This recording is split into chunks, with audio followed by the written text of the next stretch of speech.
పాకిస్తాన్ ప్రేరేపిత దాడిగా భావిస్తున్న పహల్గం ఉగ్రదాడిని ఏమాత్రం ఉపేక్షించవద్దని కేంద్రం డిసైడ్ అయిందా? ఈ ఘటనతో కేంద్రం సంచలన నిర్ణయం తీసుకోబోతుందా? సర్జికల్ స్ట్రైక్ 3.0 లోడ్ అవుతుందా అంటే అవుననే సమాధానం వస్తుంది. జమ్మూ కాశ్మీర్లోని పహల్గంలో జరిగిన ఉగ్రదాడిపై యావత్ దేశం పాక్ పై రగిలిపోతోంది. ఎలాగైనా దాయాది దేశానికి గట్టి బుద్ధి చెప్పాలని ఒత్తిళ్లు కూడా వస్తున్నాయి. ఈ దాడిని చాలా సీరియస్ గా పరిగణిస్తున్న కేంద్రం మరోసారి ఉగ్రదాడులకు ఆస్కారం లేకుండా పాక్ కు సమాధానం చెప్పాలని డిసైడ్ అయినట్లుగా తెలుస్తోంది. ఉగ్రదాడి జరిగిన నేపథ్యంలో కేంద్రం కీలక సమావేశం నిర్వహించింది. ప్రధాని నివాసంలో ఈ అత్యున్నత స్థాయి సమావేశం జరిగింది. ఈ భేటీలో ప్రధానితో పాటు హోంమంత్రి అమిత్ షా, రక్షణ శాఖ మంత్రి రాజ్నాథ్ సింగ్, నేషనల్ సెక్యూరిటీ సలహాదారుడు అజిత్ దోవల్, ఇతర ఉన్నతాధికారులు పాల్గొన్నారు. ఈ సమావేశంలో ఉగ్రవాద స్థావరాలపై సర్జికల్ స్ట్రైక్ చేపట్టాలని చర్చ జరిగినట్లుగా ప్రచారం జరుగుతోంది.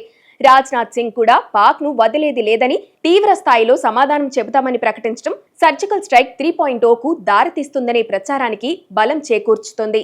2016 సెప్టెంబర్ 18న జైషే మహ్మద్ ఉగ్రవాదులు జమ్మూ కాశ్మీర్లోని ఉరిలో ఉన్న భారత ఆర్మీ స్థావరంపై దాడి చేయగా ఈ ఘటనలో 19 మంది సైనికులు అమరులయ్యారు.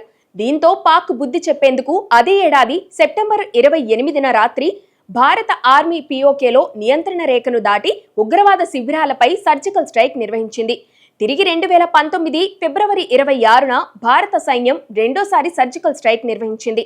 ఫిబ్రవరి 14న సిఆర్పిఎఫ్ కాన్వేపై ఆత్మాహుతి దాడి చేయడంతో 40 మంది భారత సైనికులు అమరులయ్యారు.